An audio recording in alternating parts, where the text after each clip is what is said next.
Olá! Hoje a gente vai mergulhar fundo na fascinante história de Babel, lá em Gênesis 11. Vamos ver como esse relato tão antigo nos dá uma lição poderosíssima sobre o orgulho humano e a graça de Deus. Um contraste que, na verdade, define toda a história da humanidade. E vamos começar com uma pergunta que já incomoda um pouco. Toda união é boa?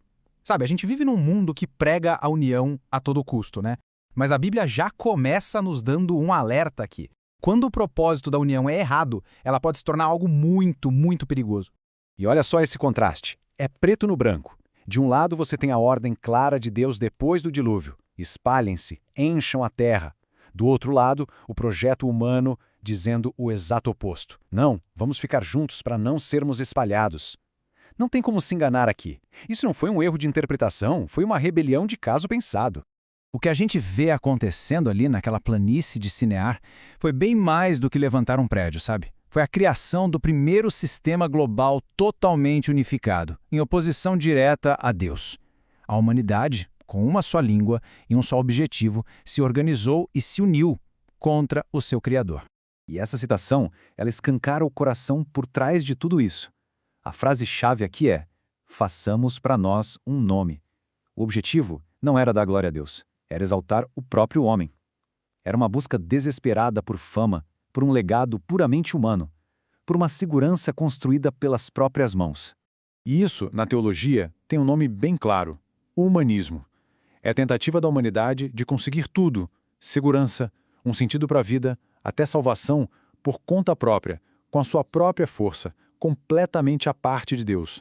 E a Torre de Babel, ela é o grande e trágico símbolo desse projeto.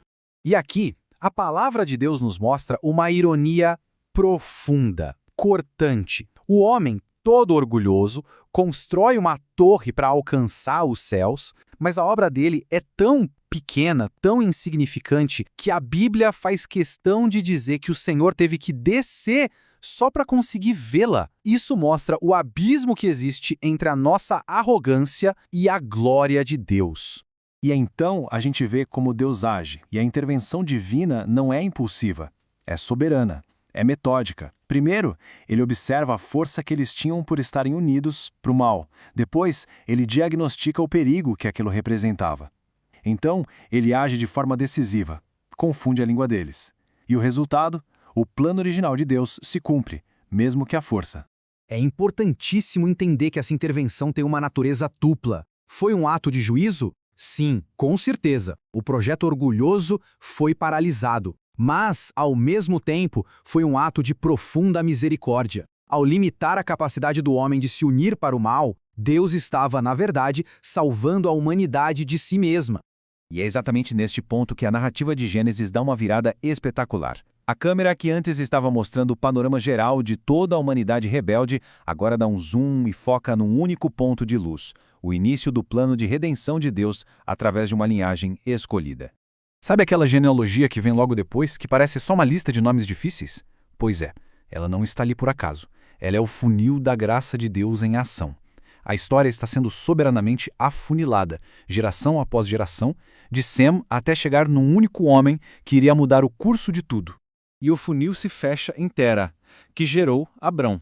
Ele é o homem que Deus escolheu para ser o contraponto, o exato oposto de tudo que Babel representava.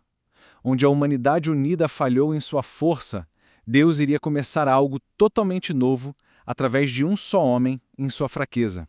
E para que não ficasse a menor dúvida de que a obra seria de Deus e não do homem, a Escritura nos dá este detalhe crucial e até doloroso. Sarai era estéril. A esterilidade dela era o cenário perfeito. Era a tela em branco onde Deus iria demonstrar o seu poder justamente na maior fraqueza humana. Então vamos colocar os dois lado a lado. De um lado, o projeto de Babel, fundado na força humana, usando material humano para construir um nome para os homens, e que resultou em fracasso. Do outro, o chamado de Abrão, fundado na promessa de Deus, usando a fraqueza humana para que Deus fizesse um grande nome e que resultou em bênção. O contraste não podia ser maior. Então, o princípio central de tudo isso é este.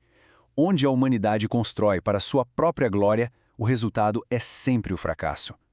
Mas onde Deus chama uma pessoa, na fraqueza dela, é ali que ele constrói o seu reino. A autossuficiência leva à ruína. A dependência de Deus leva à redenção. E essa verdade tão antiga nos leva a uma pergunta muito direta, muito pessoal hoje. Qual torre está sendo construída na nossa vida? Uma torre baseada na nossa própria força, para nossa própria fama, ou estamos edificando nossa vida sobre a rocha da promessa e da graça de Deus? Porque o espírito de Babel ele não ficou lá no passado, não. Ele está vivíssimo hoje em dia. A gente o vê na nossa confiança cega na tecnologia para criar um paraíso na Terra, na busca obsessiva por fama, na nossa tentativa de encontrar segurança absoluta em sistemas humanos e, principalmente, naquela crença de que a humanidade, de algum jeito, pode salvar a si mesma. Por isso, a grande lição de Babel é, ao mesmo tempo, um alerta e um convite. A salvação não é uma torre que nós construímos com nossos esforços. É um dom gratuito que a gente recebe pela fé. O caminho para Deus não é subir, é se render a Ele que desceu até nós. Essa é a verdadeira esperança que essa história nos oferece.